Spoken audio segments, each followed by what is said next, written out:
मुअज़्ज़िज़ ख़वातीन व हज़रात, चंद सवालात आपकी खिदमत में पेश करना चाहता हूँ। आप अपने ज़मीर, अपने ज़र्फ़ के मुताबिक ईमानदारी से प्लीज़ जवाब दीजिएगा। शुक्रिया। सवाल नंबर 1, क्या पाकिस्तान की जो जेलें हैं, तमाम जेलें, उन तमाम जेलों में जो कैदी कैद हैं, उन तमाम कैदियों के साथ यकसा सलूक किया जाता है? सवाल नंबर 2,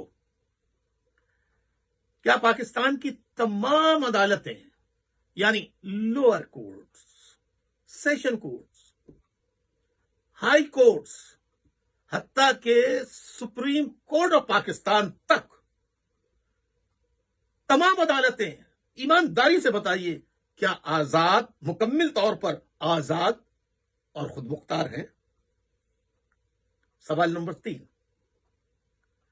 क्या पाकिस्तान में जो अदालतें मौजूद हैं, वहां अमीरों और गरीबों के साथ यकसा सलूक किया जाता है?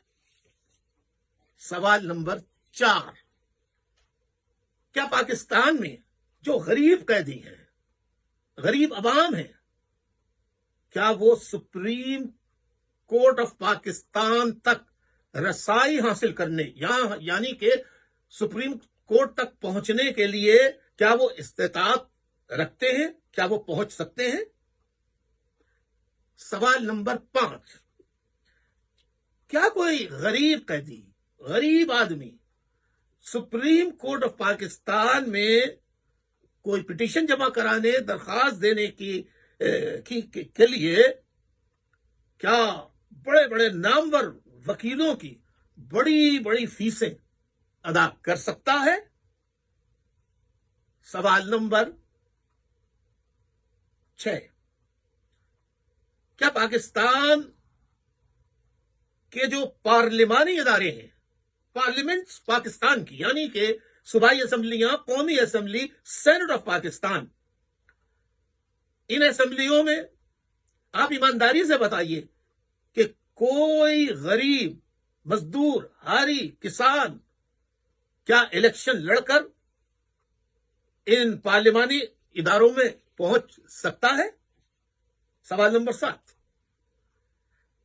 क्या पाकिस्तान में जितने भी, जैसा कि मैंने अभी जिक्र किया कि पार्लिमानी जो इदारे हैं, वहां मुल्क के 98% अवाम बआसानी इलेक्शन लड़कर जा सकते हैं या सिर्फ 2% मराद याफ्ता, दौलतमंद, पैसे वाले, सरमायादार, जागीरदार, सरदार, खान, वडेरे, ये सिर्फ 2% अफराद इन मुंतखब ऐवानों में पहुंच सकते हैं या गरीब पहुंच सकता है? इसका जवाब देना होगा आपको। सवाल नंबर 8वां, पाकिस्तान में वो वाहिद कौन सी सियासी जमात है जिसने पाकिस्तान की मुल्क की 75 साल तारीख में गरीबों, मुतवस्सित तबके के पढ़े लिखे लोगों को सूबाई असेंबली के ऐवानों में, कौमी असेंबली में और सेनेट के ऐवानों में भेजा? मुअज़्ज़िज़ ख़वातीन व हज़रात, मुझे आपके जवाबात का इंतजार रहेगा। सच सच जवाब दीजिए। Thank you.